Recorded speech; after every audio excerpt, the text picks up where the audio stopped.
Hello. Thank you, everybody, for taking time on a Monday night in the end of February. Hopefully the weather will carry over. My name's Kevin Lacombe. I'm the president of the LVCC. I've lived in Lakeview for 20 plus years, so this is important to me that we get to meet the candidates. These are important things. We have pension reform coming, Casino for Chicago, school funding, modernization of our schools that need to be modernized and brought up to speed. So there's a lot of things that are on the docket.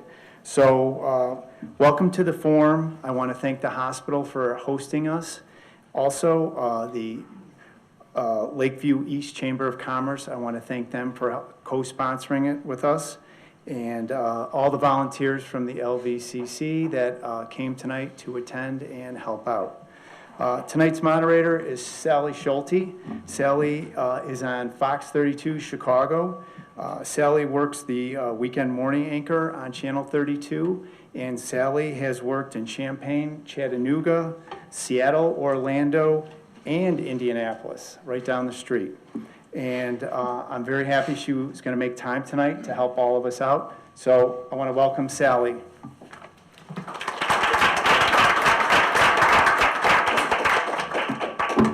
Hi, everybody. Thank you for having me tonight. It is an honor to be here. Besides working at Fox 32, I'm also a political junkie in my part-time work, so I'm excited to be here tonight. It is great to see so many people out here paying attention to this and realizing that it's not just the presidential race we need to be paying attention to at this point here in Chicago. Speaking of the presidential race, you've probably been watching some of those debates. They've been rather fiery, rather juicy. They've been generating sound bites and controversy. That's not what we're doing tonight. Oh, darn. So basically, we want to make sure that these candidates have time to lay out their ideas. We want you as the voters to be able to listen to where they stand on these issues that are so important not only to the 12th district, but to the state of Illinois. So that means we've got some rules tonight that I'm going to lay out for you. First of all, the order in which the candidates are going to speak tonight was randomly decided before we begin here tonight, so it's going to be the order that you see them here. All questions are going to be coming from me tonight. They've been generated by people in the council on issues that are important to this area. Candidates, you don't get to interrupt me, you don't get to interrupt each other. You're each going to get a lot of time to be able to talk about these things, but we don't want the crosstalk tonight. Audience, we don't want cheering, we don't want booing, we don't want heckling, all that kind of stuff. So we're just going to be nice and quiet and listen to what they have to say tonight. There is a timekeeper who's going to be in the front row here, clearly visible to all the candidates and to me as well. And we're going to be holding up the cards. When you see a yellow card, that means there's 20 seconds remaining. When you see a red card, that means your time has expired. You're going to each have 2 minutes to say hello, introduce who you are. Then you'll also have time at the end to wrap it all up. In the middle, you will have 90 seconds to answer each question. You all get to answer the same questions tonight. So those are the rules. We're first going to talk about who is here tonight. Who is here with us? Going to be talking to you all night long. First, right here we see Mr. Marty Malone, former Director of Community Affairs for Cook County. Says he's running to fix the state's shattered property tax system. Also a standout to me, he's a U of I grad, just like myself. Yeah. Next up, we've got the 12th District State Representative Jonathan Yoni Pizer, longtime community liaison for Congressman Mike Quigley, owner of a supermarket supply company, says he's going to continue the long tradition of effective, honest, progressive representation of this district, also very busy raising 2 teenage boys. We then have Ryan Podges, Chicago attorney, Lincoln Park resident, who believes Illinois needs a new generation of leaders to fix the dysfunction and the corruption in the state politics. Also performs improv comedy in his free time. Next, we have Margaret Croak, who leads the Illinois Department of Commerce and Economic Opportunity, describes herself as a pragmatic progressive with a fierce commitment to community service, lives in Old Town with her family, and that often includes many foster dogs. And then we have James, rather be known as Jimmy Garfield, a Chicago attorney, pushing for what he calls a reform-first agenda, which has a long list of things, including term limits, special elections, and changing the culture of Springfield. He says people told him to stop complaining and finally just run for office. So now you get your say, but before we do that, again, we're not going to be clapping, we're not going to be booing, but let's get it out of our system. Let's welcome our candidates and give them one big round of applause.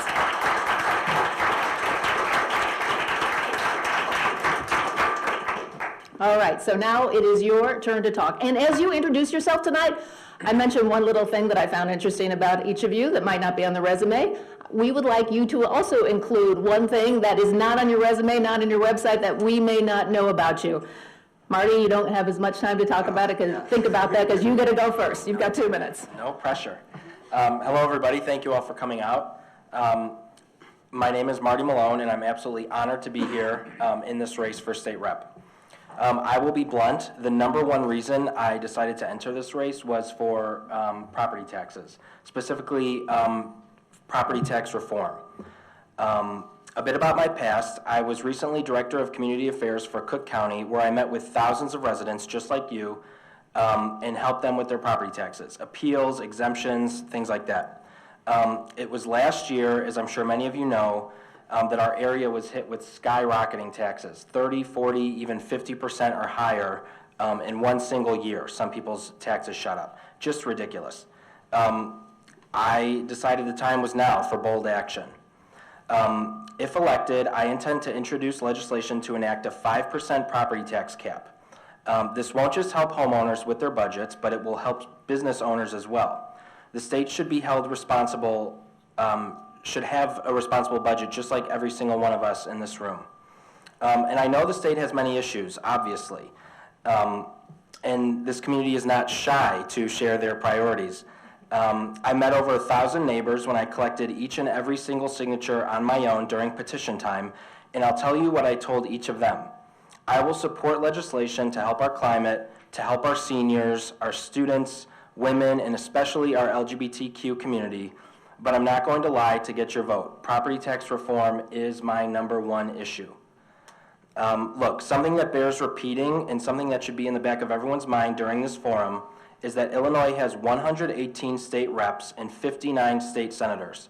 That's 177 people who are tasked with representing their communities across the state. So out of those 177 legislators elected, you have my word that I will be the number one leader on property tax reform. I believe it's what Lakeview, Lincoln Park, Buena Park, Gold Coast, Old Town, I believe it's what this community deserves. I like to say if it's not priority one, it's not getting done. I'll say that one more time. If it's not priority number one, it's not getting done. Marty, we got to wrap it up. Okay, so I hope by the end of tonight we'll all know every candidate's number one priority and be able to cast a vote for him or her on March 17th, AKA St. Patrick's Day. Thanks. All right, next up, we've got the 12th District State Representative, Yoni Pizer. Hello, good evening. Thank you all for being here tonight. Thank you, Sally, for moderating. Thank you to the Lakeview Citizens Council and the Lakeview East Chamber of Commerce. Appreciate you all being here. And thank you also to St. Joe's for hosting. My name is Yoni Pizer, and I'm the state representative for the 12th District. I have lived in Chicago for over 33 years. I lived on Stratford Place for 27 of those years. I met my husband, Brad Lippitz, in the district. I raised my 2 boys, Max and Jack, right there on Stratford Place. They went to Bernard Zell Anshamet Day School. We worship at Anshamet Synagogue. I have started 2 small businesses in the district. I've coached soccer in Lincoln Park, and 6 years ago, Congressman Mike Quigley approached me asking me to be his community liaison for the 5th Congressional District. And in that role, I had the opportunity to work with constituents, community organizations, advocacy groups, and saw up close and personal how an effective legislator takes those disparate voices and goes to Washington to effect positive change. That's the model that I'm using as I go to Springfield each week now and really fighting for the community that I call home. What I want to do and what I'm doing in Springfield can be summarized in 3 words: trust, equality, and safety. So trust, we have a broken ethical culture in Springfield, and I am going to change that. That's why one of the very first bills that I co-sponsored was a bill to limit the leadership terms in Springfield That's something that we critically have to do. Secondly, equality. The LGBT community and women's issues are critical to me. That's why the first thing that I sponsored when I got to Springfield was ending the Parental Notification Act. Safety. We need a safe planet for my children and their children to live on the planet. And also, we need to feel physically safe in our communities. That's why I introduced a bill to institute a bullet tax on every box of bullets sold in Illinois. Thank you I so appreciate much. your vote. Thank you. Thank you very much, Representative. Next up, Ryan Podges. Oh, yeah, sorry, pivot. Good evening, everybody. My name is Ryan Podges. I am a Lincoln Park resident. I want to thank you all for coming. Thank the Lakeview Citizens Council for hosting us as well. My occupation is I am a labor and employment attorney. I've been doing that for several years. I began my career here in Chicago as a public service attorney, working for the Center for Disability and Elder Law, representing senior citizens and people with permanent disabilities. I've been running for this office since last May. And I'm doing that because I believe we need a new generation of leaders and a new group of public servants in this state. We're facing a lot of serious issues, and we need some new leaders and some new people to bring new solutions to those problems. My top 3 campaign priorities are addressing the state's finances, including passing a balanced budget, improving public schools and public education, and finally, passing meaningful ethics reform. So I look forward to the discussion tonight, and thank you. All right, Margaret Croak. Are we still including our fun fact? Yes, we forgot the fun facts. So I guess my fun fact is usually I foster dogs, but I'm going to go with the fact that I had to have, it's not fun, but I worked at a men's clothing company throughout college, but it was like one of 3 jobs. So if you want to talk about multitasking, that's something I can definitely do. So 3 jobs and getting a college degree. But yes, so thank you everyone for having me. My name is Margaret Croak. I live in Old Town with my husband Patrick and our son PJ, who's 8 weeks old. Usually they would be here, but PJ's got a cold, so send him home. But I have worked at the county, the city, and now I'm at the state as the Deputy Chief of Staff over at the Department of Commerce. And those experiences have really shown me how policy is created. For instance, I worked on the governor's 5-year economic plan very closely, but also more importantly, how that policy is implemented.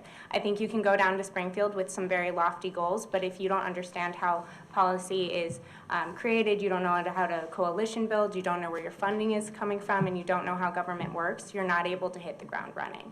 I spent 2 years as J.B. Pritzker's Director of Women's Outreach, and that's where I decided I wanted to run for office. I worked with our local elected officials passing pro-choice legislation, and after that experience, I really believed that the local electeds were the ones who had started that really important conversation and had put that piece of legislation on the agenda.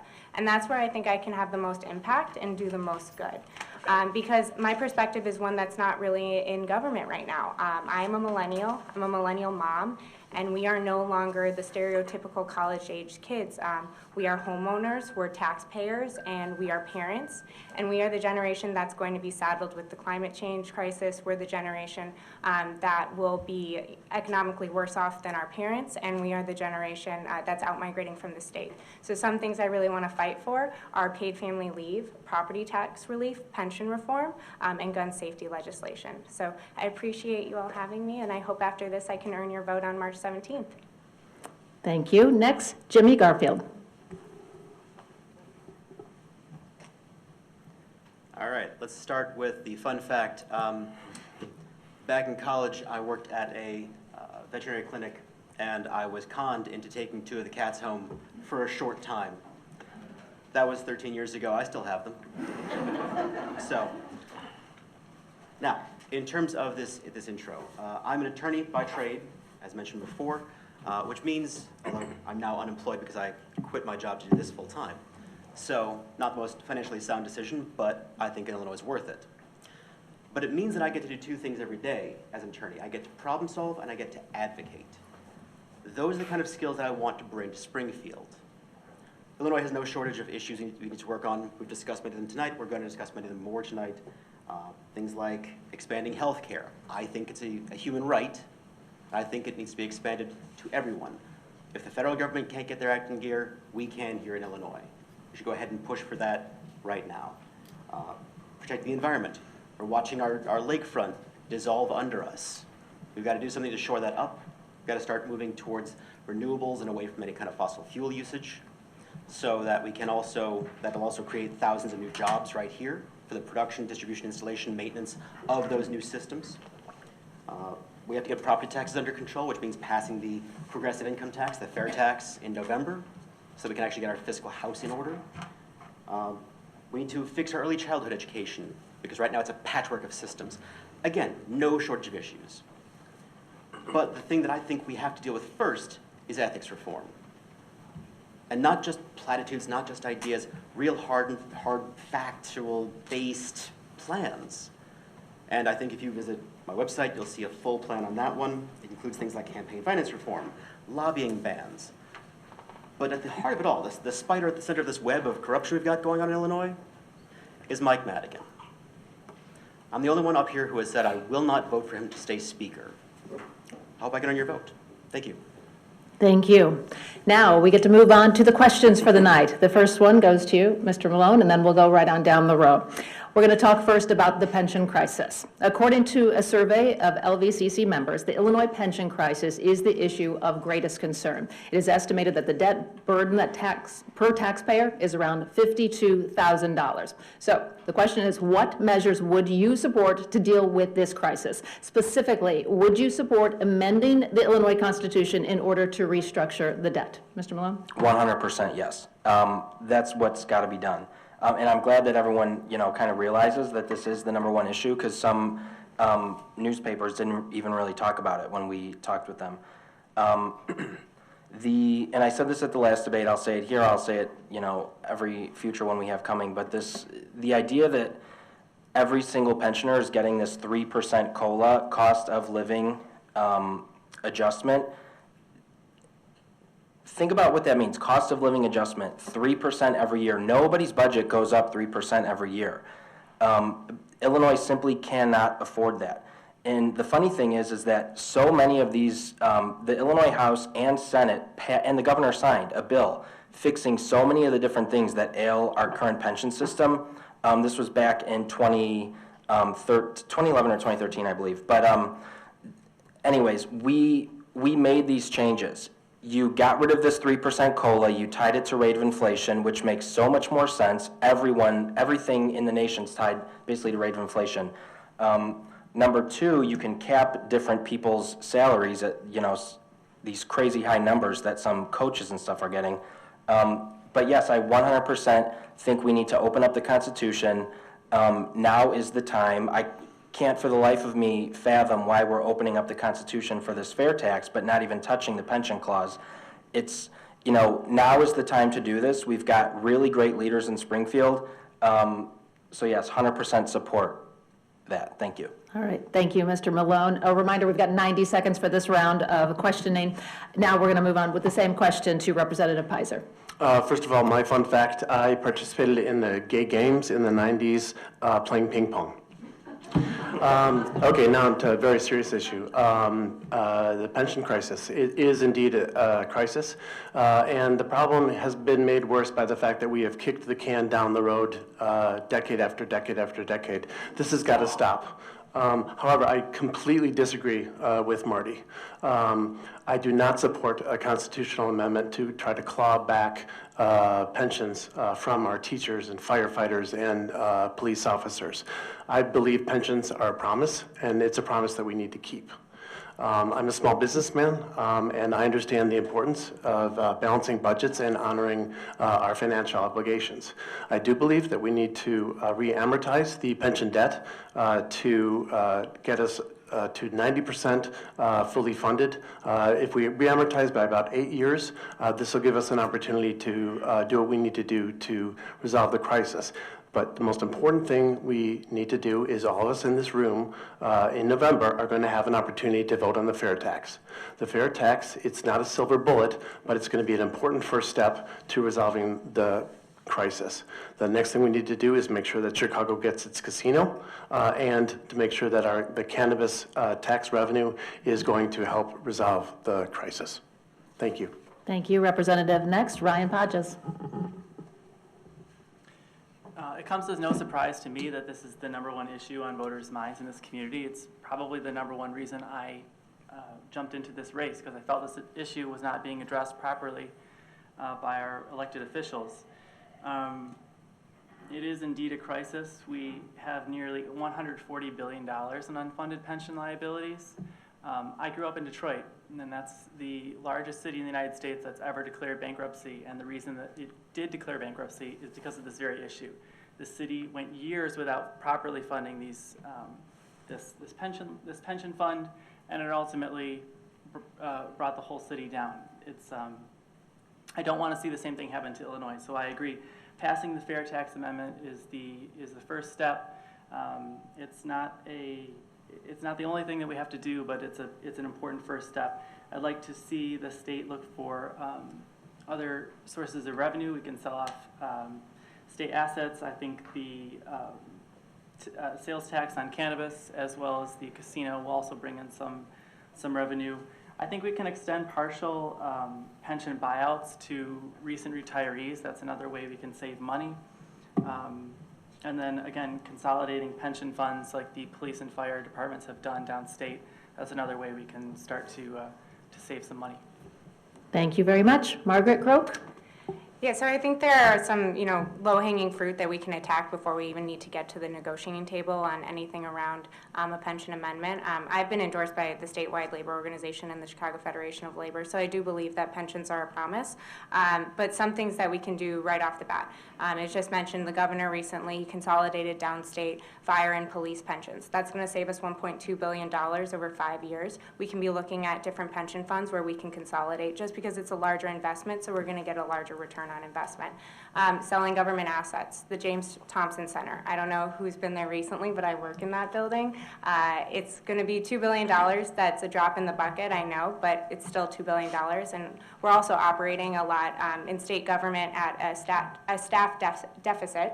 So we do have other government assets that we would be able to use to help pension liability. And then also, the fair tax. The governor has said that they're going to earmark $200 million to go to our pension liability. So I do think that there are some things that are already happening that we can also build on to get some meaningful pension reform. All right, and next, finally, Jimmy Garfield. So no, I would not support amending the Constitution.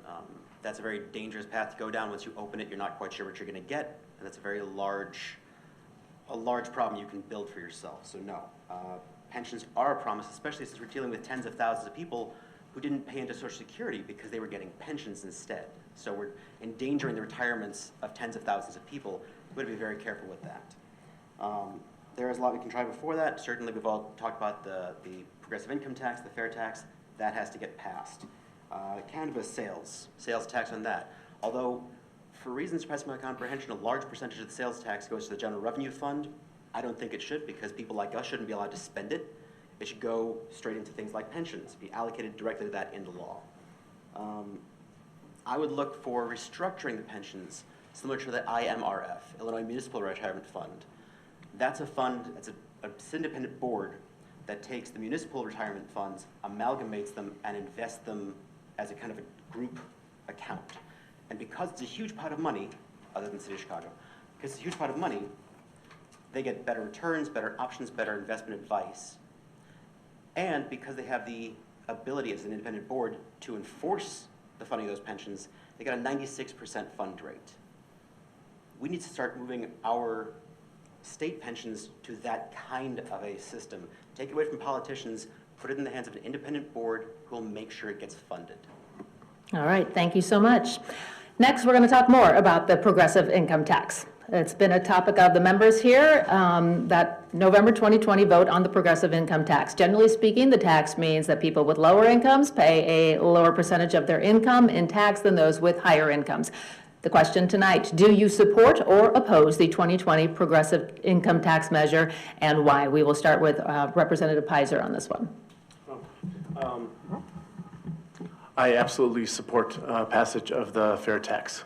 It's important to know that under the proposed law, 97% of Illinoisans will pay the same or less in taxes. It's just that top 3% that will be paying more. And the break is at $250,000. People earning above that will pay a little bit more, and only those earning over $1 million will be paying significantly more. But something to keep in mind, even the proposed top tax rate in Illinois is going to be lower than many of our neighboring states. I believe it's critically important that we start facing the financial challenges facing our state. And as I said before, the fair tax is one step to getting us on more solid financial footing. Another thing that we need to look at is taxing certain services. I would suggest high-end services that many of our neighbors are taxing. Iowa, for example, taxes 100 services that we don't in Illinois. When I talk about high-end services, I'm talking about aircraft rental, recreational boat rentals, country club fees. We need to broaden the revenue base for the state of Illinois, and the fair tax is going to be a very important step in making that happen. Thank you. Mr. Podges, you're next. I agree, as I think we all do, that the fair tax amendment should be passed. I would reiterate what Representative Pizer said, which is that for the majority, the vast majority of people in Illinois, there would be no change to the amount of tax you'd pay. There's a lot of issues in the state that need state resources, but the number one would be the pension fund. So I think that's a great first step on tackling that big issue, which affects everybody. Thank you. Ms. Crook? Yes, so I support the fair tax. I think that passing the fair tax is critical for our public education system. It also help relieve the burden we have on property taxes by passing the fair tax. And it will be a more equitable way of funding our school systems. I do want one correction. You'll actually be paying into the top percentile if you're a single household making over $750,000. It's dual household that if you make over $1 million, you'll be in the top percentile. But yeah, it's critical to public school funding. I want to see what happens with the fair tax before we talk about additional revenue streams. I do worry about regressive tax like sales tax on services, and I don't know where that list stops. I think that, I don't want to see dry cleaners start taking on an additional burden and lawyers' fees. So I do support the fair tax, but I want to hold on some of the additional regressive taxes. And then, as I mentioned too, the fair tax, $200 million of that revenue will go to pension liability. So I think it's important that we pass, and the fair tax was one of the only reasons that Moody's increased our credit rating. So it's really important.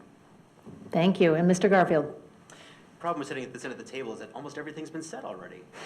I'm sorry, you guys are good. The question is, the fact is that, I'm not the greatest at math, but I understand how math works. And the only way we're going to balance our budget, the only way we're going to be able to afford the services that we want is by passing this tax, by passing the fair tax. That's how math works. So, similarly, I don't think we should jump into the other revenue streams until we've seen whether or not we can get our financial house in order with this fair tax. If not, then we can look at other things. But I wouldn't do it all as one huge package. All right. Marty Malone, you're actually at the end of this one. Yes, I support the fair tax. Easy enough. All right, next we're going to talk about property taxes. All across the 12th district, residents are feeling the negative effects of rising property taxes. While property taxes are set at the local level, do you believe there are ways the state could assist in providing property tax relief? And this time, Ryan Podges gets to go first. Oh, I'm sorry. No, I'm sorry. that. I'll do better. Yes, I think the number one thing that the state can do is increase funding for public education. The majority of property taxes goes toward local education. So I'd like to see the state take on a greater burden in paying for public schools. All right. Thank you. Ms. Crow? I know we just talked about the fair tax a lot, but it does kind of start with the fair tax just because our schools are paid for through property taxes. So if we are able to pass the fair tax, I hope that we can pass legislation that will lessen the burden on property taxes because we're no longer funding our schools in that way. I also think that there's an opportunity to consolidate downstate school districts and local municipalities. Illinois has a lot of different levels of government, and if we're able to consolidate, we should be able to save significantly on administrative costs. And then also in the governor's property tax task force that he created, there was a suggestion of changing TIF from 23 years to 15 years for blighted areas because they feel that after 15 years you should know whether or not a project has been successful in that area. So that's something I would also support. All right, Mr. Garfield. So yes, giant chunk of the reason that our property taxes are so high is because we have world-class schools. And Illinois is supposed to pick up 50% of the bill. It's not. It's picking up 26 or so. Yeah. We have to pass the fair tax. We have to have the state increase its percentage of the funding to our schools. That's going to get us the property tax to stay where it is or get relief once our finances start getting in order. So that's where we have to start on the property taxes. Mr. Malone. Hi. Remember, if it's not priority one, it's not getting done. This is my number one priority, is property tax reform. I think now's the time to be bold and think big ideas. We can do this in Illinois, a 5% cap on any annual increase in property taxes. I sat across the table from people whose bills shot up 30 or 40 or even 50% or higher in one single year. That just can't happen. That's not what, nobody's budgets go up that high. I talked about 3% COLA, but my God, 50% in 1 year property taxes, ridiculous. Now, a big question is, how are you going to pay for that? Obviously, look, we're allowing the budget to gain 5% every year. However, schools are a big part. Everyone's talking about. Last year, House Bill 3053, sponsored by Rita Mayfield and Waukegan, called the Classrooms First Act. There are 852 school districts in Illinois. 852 school districts, which consume nearly 2/3 of property taxes collected in Illinois.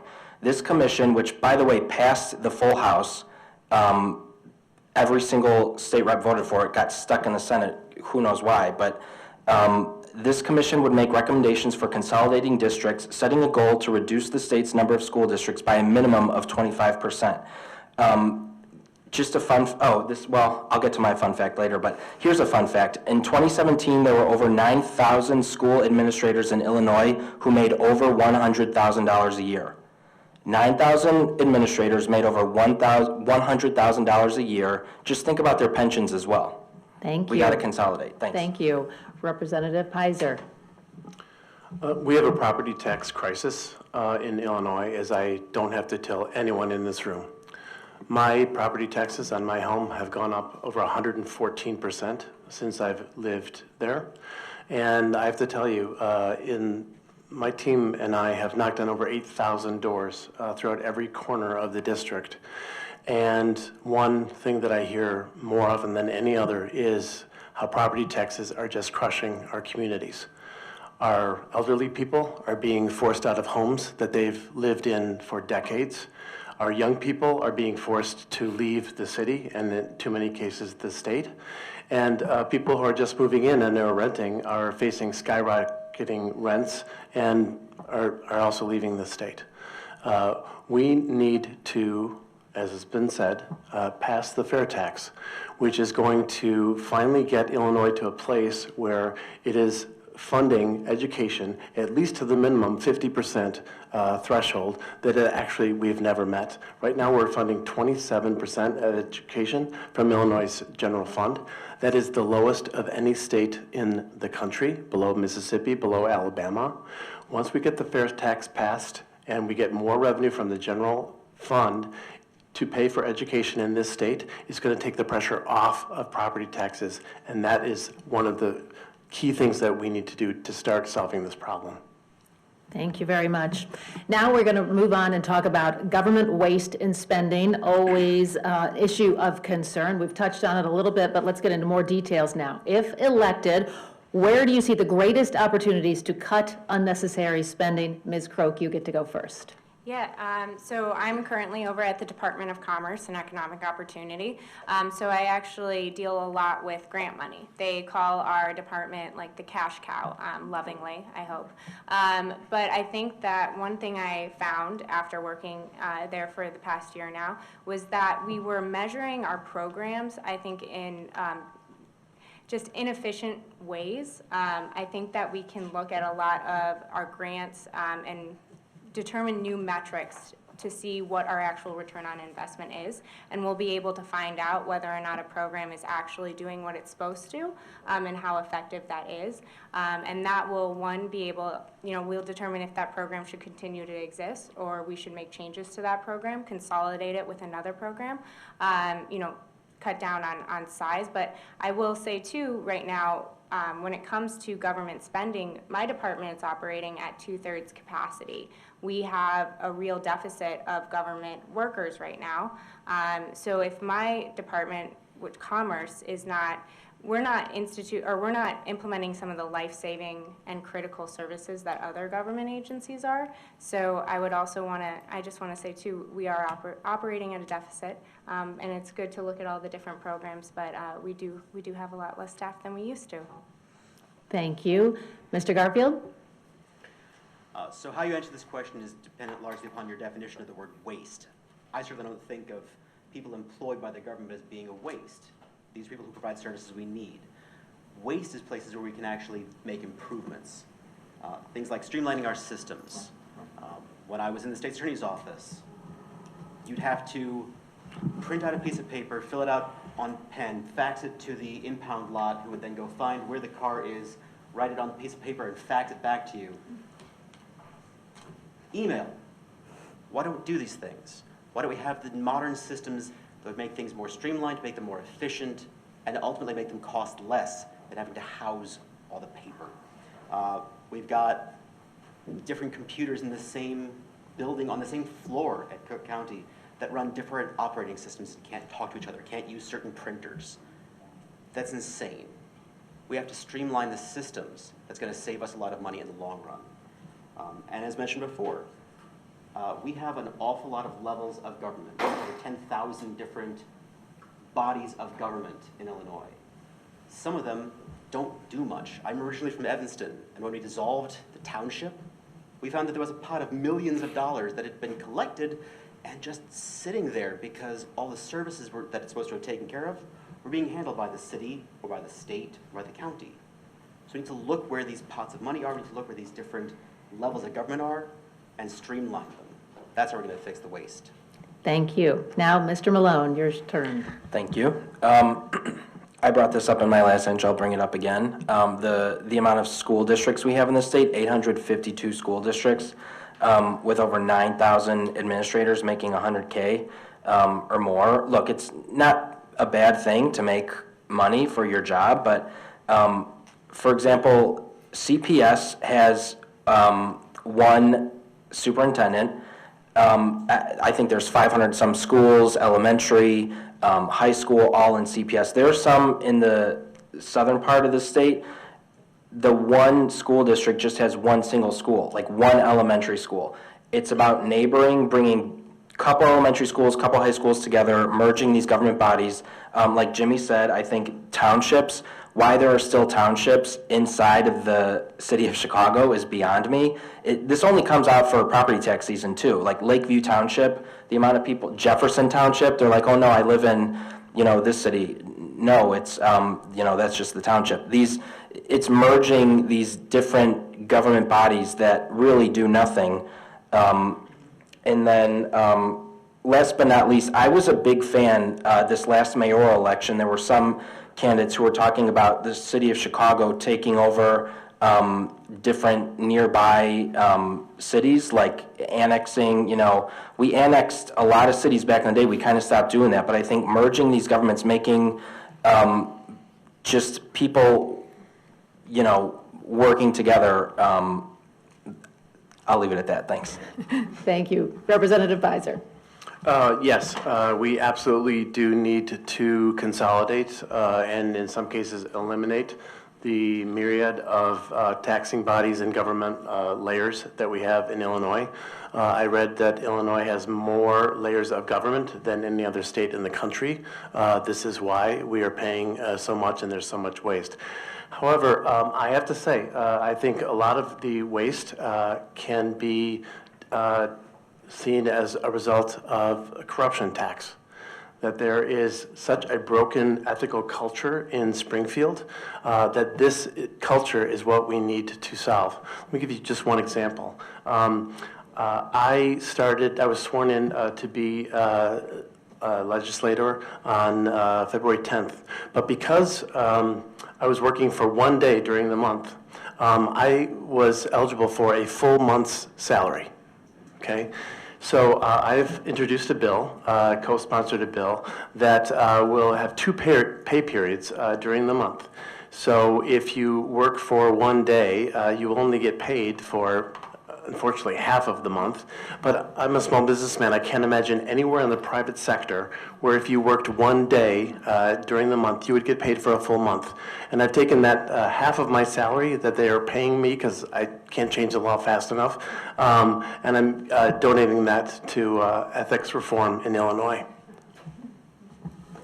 Mr. Padgett?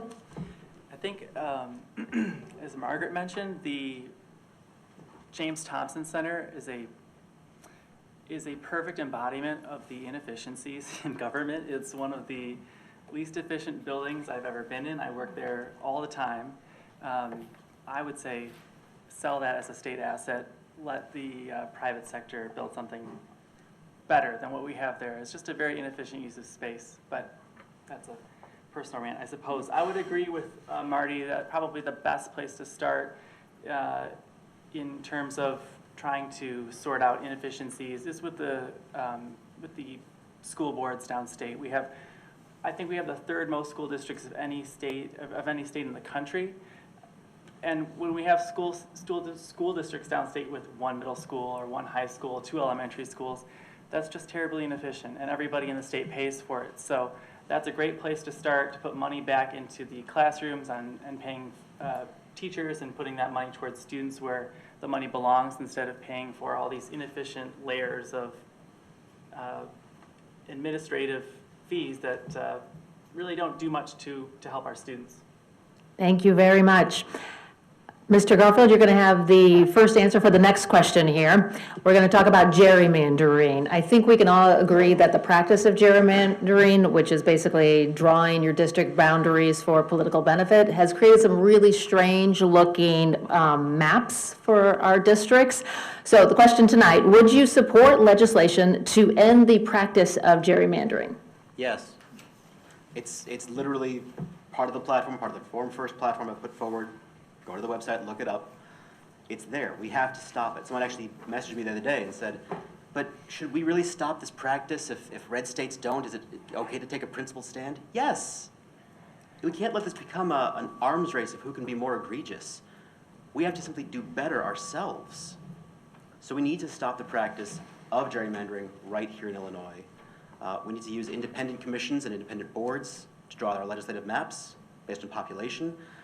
You're currently living in a district that is quite well gerrymandered. We do it as part of our corruption because we want to protect incumbents. We want to make sure that they stay incumbents, that they stay in office for as long as they want. So we have a practice of them picking their voters rather than their voters picking their legislators. It's got to stop. Thank you. Mr. Malone? I agree. I think, everyone's probably going to say it, but it's true.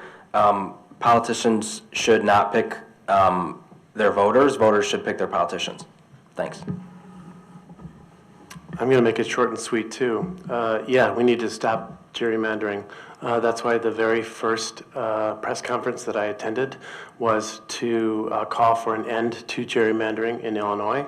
I am co-sponsor of House Joint Resolution 41, which calls for an end of politicians drawing district boundaries. We need to take that ability out of the hands of politicians. Politicians should not be able to choose their voters. The voters should be able to choose their politicians.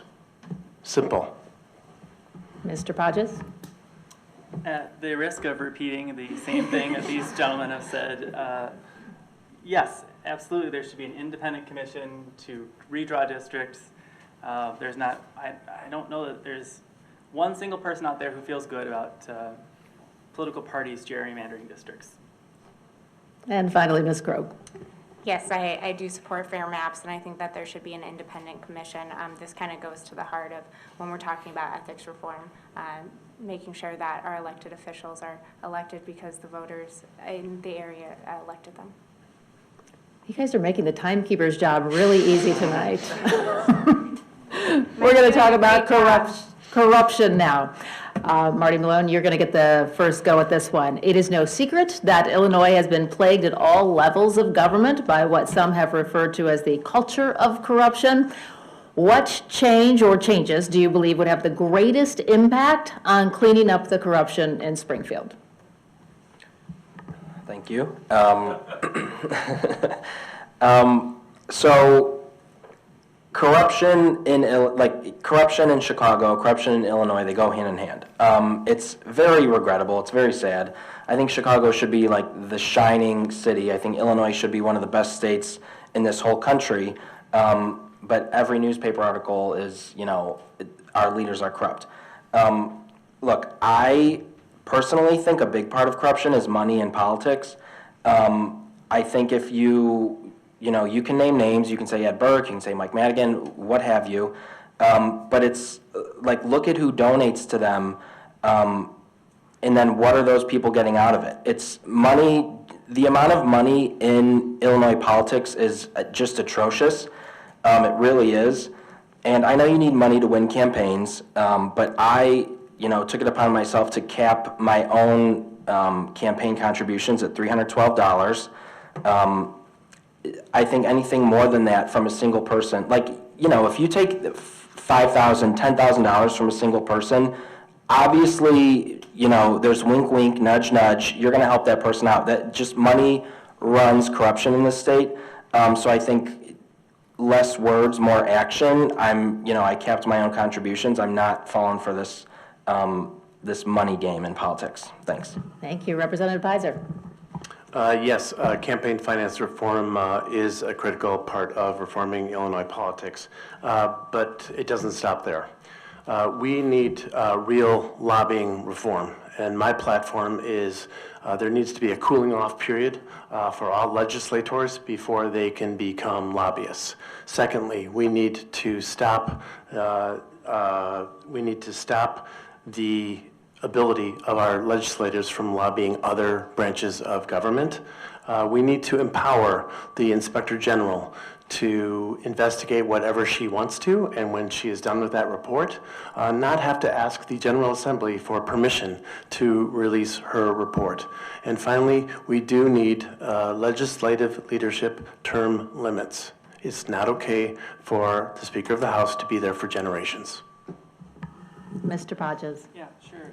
There's going to be, as we've seen, there's going to be some amount of repetition tonight. I think there's three things we can do immediately to make Illinois a more transparent and less corrupt state, something that many other states do already, in fact, the majority of states do already, which is, most importantly, I believe, making sure that the legislative inspector general is allowed to do their job without the permission and authority of the legislature. So investigating claims of corruption, that person should be able to conduct an investigation and release their findings publicly without permission from the legislature. I believe the state needs to change its rules in terms of allowing current legislators to lobby other portions of the government. That just makes sense, I think. Finally, I also support term limits for legislative leadership, and I also support term limits on legislators in general. Finally, I'd like to join Jimmy in making a commitment to not support Mike Madigan for Speaker of the House.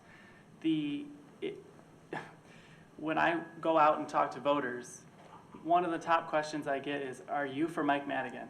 people in this state are tired of the leaders in this state and their corruption, and we cannot continue to support and put someone in power who we know is corrupt. I don't accept that he's the only person who's qualified to lead the state house, and I would not support his continued leadership role. Thank you. Ms. Croak? So I agree with a lot of what everyone has set up here. Legislator to lobbyist loophole, I mean, I think we need a one-year revolving door policy. That's what they have at the city, but not just for legislators. I think that should also apply for staff members. That's another thing that they have over at the city before you can start lobbying. I also think, we need to probably address the appointment process. We had someone who was appointment 30 days out from a competitive election on March 17th, and I think that put thumbs on the scale, and I think it disenfranchised you in this room that 3 committeemen were able to go into a back room and elect someone. And I also would say, it's a great luxury to be able to donate half of your salary to ethics reform, but you're able to do that because you're going to have dual employment. This is technically a part-time job, and that is also a problem that a lot of our legislators have been able to stay in their positions because they've been able to make millions of dollars during different things. We have a luxury real estate developer and VP up on the stage today, and I don't know how that doesn't conflict with property tax reform. So I think there are a few more things we could do. Mr. Garfield? I'm so glad you asked this one. So the culture of corruption, not a secret. We've discussed an awful lot of pieces here. We have to have campaign finance reform. We have to ban legislators from being lobbyists or consultants while they're also holding office, which currently they're not banned from doing. We need to remove the pensions of convicted officials, because why should they keep that? We need to have the independent legislative inspector general so that they can actually do the investigations, issue subpoenas, issue reports without asking for permission from legislators that they're trying to investigate. That just seems like common sense. We need to have special elections instead of appointments, because that's more democratic. Lots of states do that. I think we're one of 4 states in the country that still does appointments rather than special elections. It's crazy. And yeah, as I mentioned, follow the money. Why do we have this culture of corruption? Follow the money. Sandoval, Arroyo, McLean, how many more headlines do we have to read before we're like, enough? I'm tired of it.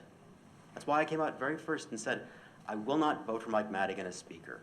He is the spider at the center of this web. He's got to go. So, yeah, as noted, he didn't make millions by being a state rep on a $65,000 salary. He made it by controlling property taxes and then owning a property tax law firm. The corruption has to stop, and we have to say no. Thank you. Now we're going to talk about public safety and reducing violence here in Chicago. The question is, what role do you believe the Illinois legislature can play in assisting Chicago deal with the unacceptable level of violence we've seen here? Further, some politicians and pundits have discussed bringing in the National Guard to assist the Chicago police. Is bringing in the National Guard to Chicago something you would consider? We are going to start with Representative Pizer. First of all, no, I don't support the National Guard being brought into Chicago. I believe we need to fully fund our public safety officials, and I think we also need to deal with the root causes of violence, and that is fully funding our education system, fully funding our anti-violence programs, and making sure that our mental health programs are funded. I would like to respond to something that Margaret said. She accused me of participating in anti-democratic policy of being appointed to the seat. I would invite everyone to go online and look at Margaret's application to be appointed to the state rep seat. It starts out with, I would like to be considered for the state representative appointment. It only seems that she was able to deem the process undemocratic when she realized that she was not going to get the appointment. Her people, her supporters, were lobbying the committeemen up until the very start of the meeting. So I think she's being disingenuous. The committeemen who are democratically elected held a public, open, transparent, and accessible process in which I was appointed. I am honored and privileged to be representing this district. This district does not need a placeholder. It needs a representative, and I'm proud to be that person. Next to you, Mr. Podges, on how to reduce the violence in Chicago, including would you bring in the National Guard to assist police? No, I don't think bringing in the National Guard is a prudent response. I also think that's something that would be up to the governor. In terms of community safety, I think there's multiple prongs to this issue. Number one, gun violence is an issue in the city and around the country. I'd like to see universal background checks, particularly on private gun sales. I'd like to see, as far as the mental health component of that issue, I'd like to see Illinois increase funding for mental health facilities and make sure that everybody, every individual and every family has access to the mental health facilities that they need. Well, I think probably focusing on those two issues is a good place to start. Thank you. Thank you very much. Ms. Crook. So really quickly, I obviously have to respond. So I filled out that application because there's no way that I could say, I don't want this appointment and not be able to talk up and talk about how undemocratic that whole situation was. Had I said, anything else, I would not have had the opportunity. I also, when we talk about, I had always said I wanted to have a caretaker in that position. I had never said that I wanted the appointment, nor was anyone lobbying for me to get that appointment. So that's why I submitted an application, because I thought there were going to be voters in the room. So on to gun safety legislation. So no, I don't think we should have the National Guard. I think we need to fix the current FOID system and actually enforce the gun legislation that we currently have. I'm sure some people saw in the Chicago Tribune recently that, we are unable to collect guns from individuals who have already violated their FOID status. 80% of guns that should have been surrendered are still on the street, and that's why in Joliet we had a toddler who was shot in the head by his dad, who was a domestic abuser and should not have a gun.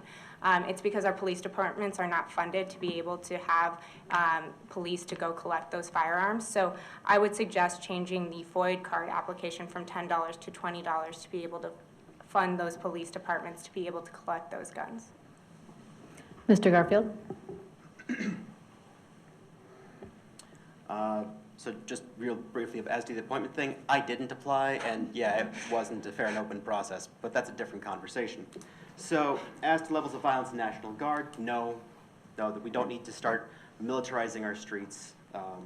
That's treating a symptom, not a cause. We need to work on the FOID system. The state police can't collect the guns. That's a problem. I'm a FOID card holder. If I committed a felony, it becomes illegal for me to have a gun. I should have to give up the FOID card. I should not be able to have access to that. We need to, when I said healthcare is a human right, that includes things like your mind. We need to have mental health as part of healthcare, because too many people who have mental health issues have access to guns. We need to, as a state, lobby Congress to let the ATF do their jobs. Right now, a lot of guns come into our state from places like Kentucky and Indiana.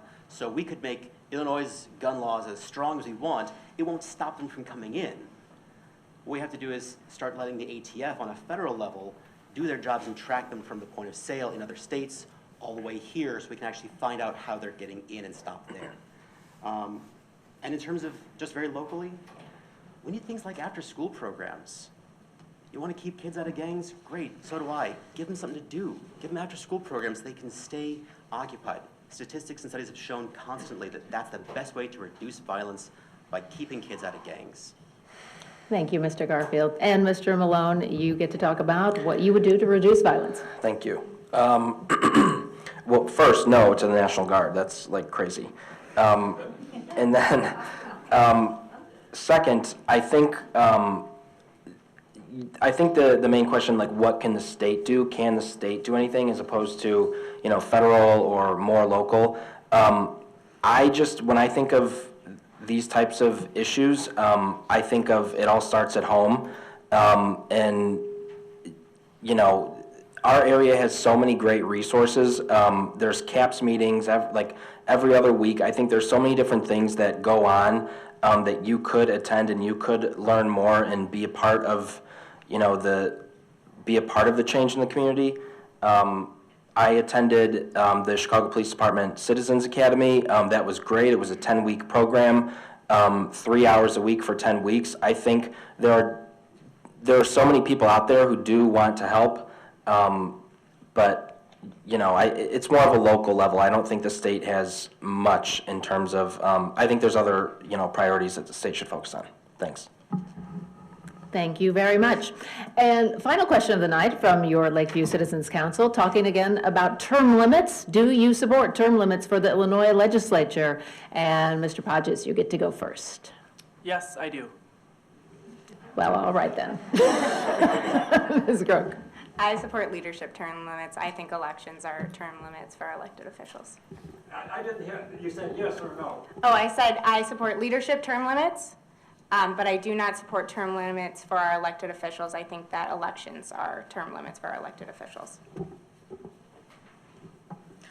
In general, I would agree that elections are term limits if we didn't have a gerrymandered state, if we didn't have the corruption that we have, if we didn't have the system that's designed to keep incumbents there forever, then yeah, elections are term limits. But I think Illinois has become so corrupt and so notorious for making sure that incumbents stay forever that, and there can be a sunset clause, at least for a while, we need to have term limits. So we can get the folks out who have been causing the corruption, who have been keeping us mired in this for so long. And we can sunset that. We can put into the law, hey, this is out in 10 years, great. And so is everyone else. We'll have a whole turnover legislature, we'll get new blood in there, we'll get new ideas in there. Thank you very much. And moving down to this end of the table, Mr. Malone. Yes, I believe in term limits. I believe in legislative leadership term limits. I do not believe in legislator term limits. We in the 12th District were fortunate enough to be served so admirably by Sarah Feigenholtz, and she served for 25 years, and she's now our state senator. And I think we would all be poorly served by forcing somebody like Sarah Feigenholtz out of office prematurely. I believe that the ballot box is where term limits should be instituted. Thank you very much. We are now going to move on to closing statements for the night. Everybody gets to have their final say to the audience tonight, and for this, we're going to continue our rotation. Ms. Croak, we're going to start with you. 2 minutes, yes. Okay. Well, I really appreciate getting the opportunity to speak in front of all of you. I just want to say, you know, I'm running because I really think that we can get the state back on financial stability, and it's the ringtone. I think that I'm running because I really want to get the state back on a path of financial stability. I think it's incredibly important. I think it's incredibly important to stop the outmigration of residents like myself, because we need to make Illinois a leader. So I am also running too because I want to keep Illinois this little island that we have in the Midwest that's pro-choice and has anti-discrimination laws. I want to keep doing the great work that, you know, Sarah Feigenholtz has been doing in the 12th District for a very long time. But ultimately, I'm running because I want this state to be a place where my 8-week-old son wants to live when he's older, and he can get a great job and go to U of I and, you know, raise a family. The stakes are so high for me because of that. And I know that if I'm elected to be your representative, I will work every single day, tooth and nail, fighting for the things that you care about and also policies that we can implement statewide. So I hope after this that I earned your vote. Thank you. Mr. Garfield? Well, thank you all for coming out tonight. It was great to get your questions. It was great to give answers. I think you've heard that a lot of us in terms of policy are fairly similar. We're all very progressive. We all have good ideas. But we have to show leadership on the issue that matters at the core of everything, and that's ethics. That's reform. Until we get rid of that, you know, the corruption tax, the problems, why can't we get these things through? Why can't we get environmental reforms? Why can't we get health care? Well, because we've got lobbyists who are writing our bills. Because we've got corruption systemic throughout Illinois. We have to deal with that first, because everything else is going to flow from that.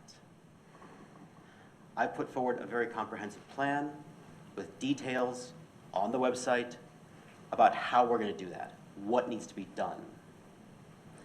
Once we get that through, once we start pushing Illinois back towards being an ethical state, then these ideas we want, we can actually make happen. We can expand healthcare. We can protect the environment. We can ensure a woman's right to choose stays in this state. We can work on criminal justice reform. We're spending a lot of money on the criminal side of criminal justice and not a whole lot on the justice side. That's got to change.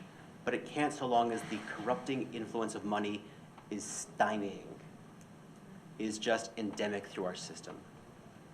So I hope I can earn your vote so that I can go down to Springfield and use my problem solving and advocacy to start fixing those problems. Thank you. Thank you. Mr. Malone. Thank you. Thank you all for coming. Look, I entered this race not because of a vacancy, but because of my values. Lots of people on this stage right now got in because of a vacancy. Back to why I support term limits, don't kid yourselves. There's not one person in America who's so good that they should be in the same seat for over 20 years. Barack Obama did not stay in the Senate for 25 years. The idea is you do your job and then you let others come in and do their job. That's the whole idea of a legislation, of a legislative body. I got in before a vacancy because of one single issue that I think needs to be fixed, and that's property taxes. Now is the time to be bold. Now is the time for our state to lead, and I think if we enact a 5% cap to make sure that nobody's taxes ever go over 5% in a single year, that's going to help our state, that's going to help our businesses, our homeowners, it's going to help everyone. I think now is the time. Thanks. Thank you. Representative Pfizer. Thanks again, Sally, for moderating. Thanks again to the Lakeview East Chamber of Commerce and the Lakeview Citizens Council. Thank God President Obama didn't stay in the Senate too long and he became president or our leader. I just had to say that. Look, representation matters. I'm a gay Jew. And I'm honored to be the first LGBTQ representative of the 12th District. I know it's a cliche, but I'm truly honored and privileged to be representing this community in Springfield. I'm proud of the endorsements that I've received from Mayor Lori Lightfoot, from Congressman Mike Quigley, from now Senator Sarah Feigenholtz. I am thrilled that you all came out tonight to be here and be a part of this democratic process. I also want to thank my fellow candidates. I've got volunteers in the back. We've got Matt, Eli, Jimmy. They all can help you get signed up to volunteer for the campaign. www.yonifor12.com. I would, if you like what you heard me say tonight, please remember to vote for me March 17th. Early voting starts March 2nd. Thanks again for coming. And Mr. Podges, you get the final word of the night. I want to live and work in a state where everybody has a fair shot. And I agree that there is a lot of policy similarities between everybody up on this stage. But to have a state where everyone has a fair shot, it means, A, the government has to function transparent. It has to be transparent in the way it works, and it has to operate cleanly and ethically. Secondly, it has to function much the way that you and I function, which is by balancing our budget and making sure our finances are in order. Those are the two most important things. Everything after that gets easier when we know that the government is working for the people and working on a balanced budget. Those are the reasons I got in this race. And I've been in this race longer than anybody up on this stage. And I was courageous enough to take on a longtime incumbent and challenge her for her seat because I didn't think those issues were being adequately addressed. So I want to thank everybody for their attention tonight. Thank you for coming, for being an active member of this community. And I hope I've earned your vote. Thank you. All right. And that's going to do it for us tonight. Thank you to Mr. Marty Malone, State Representative Yoni Pfizer, Mr. Ryan Podges, Ms. Margaret Croak, Jimmy Garfield. And thanks to all of you for being out here tonight on a Monday night and caring about who represents you. And of course, thank you to the Lakeview Citizens Council for asking me to be here. You want to say one more thing, Cap? If anybody has any parking pass, you get it stamped downstairs for $5. I want to thank everybody for taking time to come out on a Monday night to enjoy the candidates.